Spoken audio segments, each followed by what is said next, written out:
Salut fidèles abonnés, merci de recevoir mes salutations. Agro-éco-responsable. La terre ne trompe pas, c'est vrai, bon, on ne triche pas avec elle. Ravi une fois de plus de vous servir, chers agripreneurs, dans cette énième vidéo. Tout en espérant que vous vous portez très bien.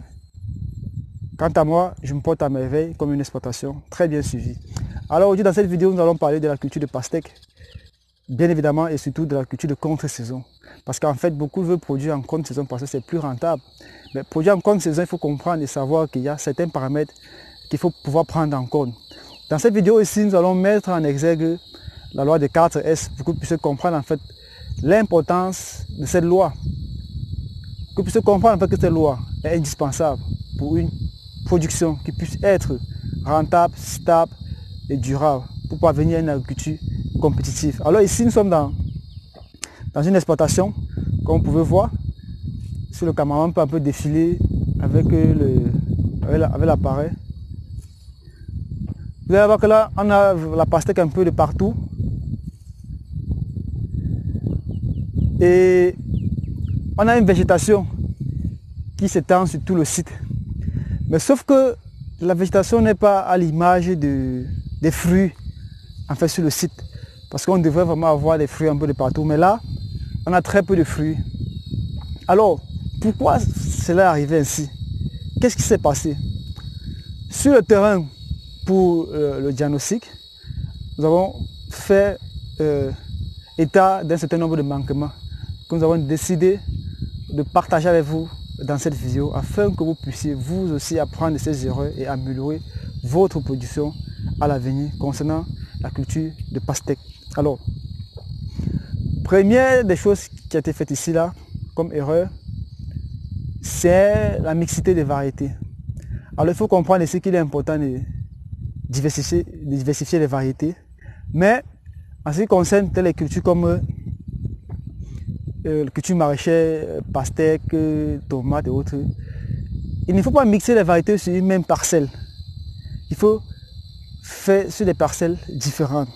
Pourquoi? Parce qu'en fait, c'est que chaque variété ici répond à des conditions de suivi spécifiques. Parce que ces variétés sont aussi des maisons de production différentes. Et chaque maison de production, en fait, conçoit ces variétés en fonction de certaines spécificités. Alors ici, on a deux variétés qui ont été mixées sur le site. Mais sauf qu'en fait, le résultat n'est pas pareil parce qu'il y a une variété qui est plus sujette ou qui est plus sensible à certains paramètres, d'où les conséquences sont énormes, comme vous pouvez voir. Notamment les fruits qui se fendent, comme vous constatez là. Alors là, on se rend compte en fait que c'est une seule variété qui a ce problème sur le site. Maintenant, pourquoi c'est comme ça? C'est justement parce qu'en fait, en termes de fertilisation et en termes d'arrosage, il n'y a pas eu le contrôle. Ce qui fait que c'est sujet à ces variétés-ci. Maintenant, vous voyez donc que si on avait séparé ces deux variétés, on aurait pu contrôler cela. Mais comme c'est mélangé, ça fait que lors du suivi, ça ne peut pas vraiment être distinct. Ce qui fait que les gars sur le terrain, c'est gratuit de suivre un même itinéraire pour deux variétés différentes, alors que chaque variété a son itinéraire qui lui est spécifique. Vous voyez donc que là, ça devient compliqué. Donc, raison pour laquelle, en fait, c'est que si vous voulez faire la culture de pastèque et que vous voulez utiliser deux variétés différentes, rassurez-vous de faire chaque parcelle sa variété et de suivre l'itinéraire technique qui lui est spécifique. Parce que quand vous mélangez les deux variétés sur une même parcelle et que vous suivez un itinéraire qui est spécifique à une variété ou qui n'est pas adapté aux deux variétés, il y a des conséquences vraiment énormes, telles que vous constatez là sur le terrain. Maintenant, comme deuxième conséquence, vous allez voir qu'ici là, on est sur des biomes. Alors, généralement pour la culture des pastèques, les biomes ne sont pas vraiment très recommandés ni conseillés parce qu'en fait ici, non seulement on a des biomes, mais des biomes qui sont très serrés. Quand c'est serré comme ça, en fait, c'est que il y a une compétition pour les plantes et le moment de compétition.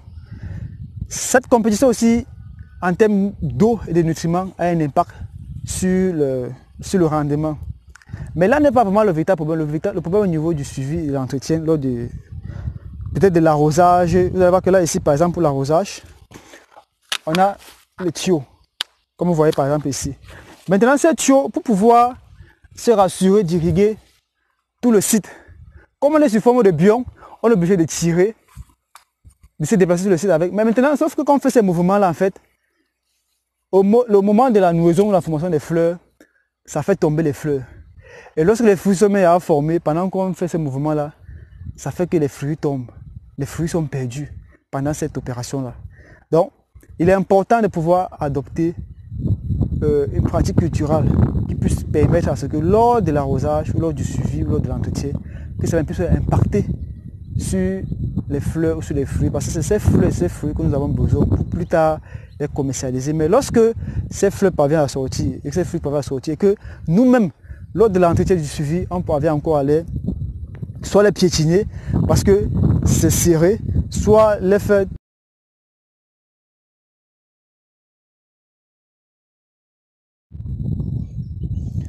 Alors, on va continuer, chers agripreneurs, avec le suivi autre.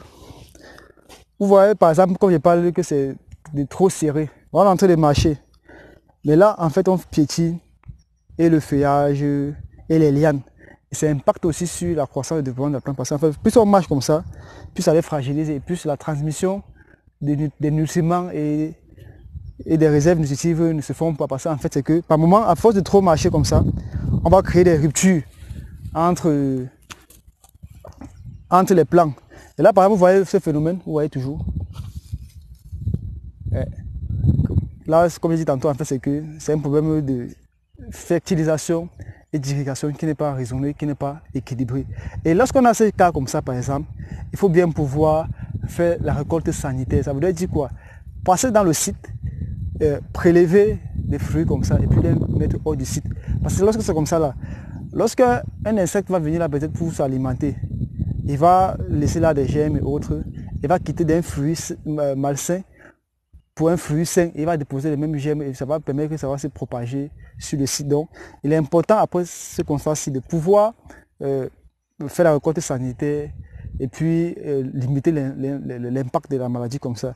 Et aussi, c'est qu'on constate aussi sur le site ici, comme autre erreur qui n'a pas été faite, c'est par exemple la taille.